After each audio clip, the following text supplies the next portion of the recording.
Hey y'all. So today I want to tell you that I'm studying for law school. I'm going to take the LSAT in January, and I'm taking a lot of practice tests and practice questions and online learning. Khan Academy has an amazing free online training course, and it's an amazing free online training. So if you're interested in that, get at it. I'm loving it. I do about an hour practice every day, and then tomorrow I'm going to do a 3-hour practice test. And my goal for tomorrow is to get a 159 because by January I want to get a 175, which is a very high score out of 180. And I need to do that because I don't have any money to pay for law school. And if I get a 175, I have a good chance of getting some money to go to law school. But why do I want to go to law school? It speaks to this internal and external realms that I mentioned yesterday. The internal realm is like my personal psychology, my habits, my ability to listen and intuit. But the external is like the laws and the policies that govern the material world that we're in. Not physics, but the artificial policies that create our experience and oppression and injustice. So here's an interesting example.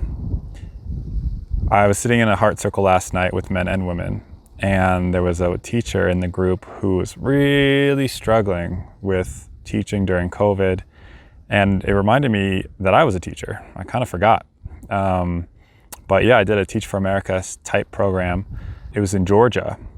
It was an all-black county, or like a highly black county. I was the only white teacher. There was, I think, 1 Asian student and 2 white students, and everyone else was African American. And that was a huge learning experience, and it killed me. Like I had to quit after 8 months because I was like waking up with anxiety in my gut and fear and stress. And the system is just so hard for a teacher that I forgot until my friend shared last night in this circle, like how hard she's working and how depleted she is. And we held empathy for her, and she felt better after sharing what was on her heart, but it doesn't change her systemic reality that her job is killing her because she's working tirelessly and she has way too many students and is being asked way too much. So I remembered that when I was a teacher, like I really felt clear that we need much lower student to teacher ratio,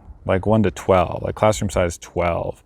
Because like children are our society, and if we're skimping on our children's education, like it's like we're similar to the way in agriculture that we're just using chemical fertilizers and depleting our soils, like we're depleting our future. And also look at the way that conspiracy theories and disinformation is spreading like wildfire. So our children's minds are like dried timber.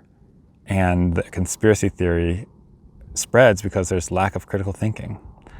So I know that I could make a difference as a teacher, but I couldn't pay the bills. I couldn't pay off my student loans with $800 a week, $600 a week that I was making as a public school teacher. I know that we still desperately need more resources for teachers, and it's just a matter of policy. It's just a matter of changing the policies that we have. So that's just one of the many things that we need to change about our society, and I feel like I'm capable of doing that in some way. I'm not sure exactly how we get there, but I know that it's like if I wanted to work on cars, I need to learn how to be a mechanic. And if I want to work on changing the laws, I want to learn how laws work, be a lawyer. But I don't know if I'll be a practicing lawyer. All I know is that I need to learn the law. So I'm studying the LSAT, and I love it, and I'm good at it. And I studied philosophy undergrad, and it's all coming back. Logic problems and critical thinking and all that. Another reason that I really admire lawyers, it's interesting that they get a bad rap. I guess like I can see why a lot of lawyers exploit the system, but all the lawyers I know are amazing humans, mostly through activism, environmental activism. I have this great story. When I was working on this fracking documentary, and I was following this character who had gotten charged with protesting, basically. And he had this amazing lawyer named Jason Flores Williams. And Jason's like a bulldog. He just like comes in and tells you what's what. He doesn't have time to waste. He doesn't have time for bullshit or chit chat. He just says what he needs to say and moves on and fights hard. So yeah, he is definitely an inspiring warrior that I've seen. I couldn't bring the camera into the courtroom, but I went in and I watched anyway. This was like an appeal for a sentencing. So he was, it was between like 6 months and a year probation. And the lawyer was arguing for 6 months probation. And Jason was making this moral case of like, this is a college student. He's an environmentalist. He was doing what he thought was right. He has a bright future ahead of him. Please just give him 6 months. And don't punish him for being an idealist. And he read a poem. The lawyer read a poem. Maybe it was like Emerson. And, Emerson is a philosopher and an environmentalist. And he reads this poem, and the judge says, well, I don't know if you know this, but I grew up in the town where Emerson is from. And I've read that poem, and I love that poem. And so I'm going to give your client 6 months. And that was just some magic right there. That is some badass magic. And I don't know if I'm going to be a trial lawyer, but I can just see how those powers can be used for good. The power of arguing and persuasion.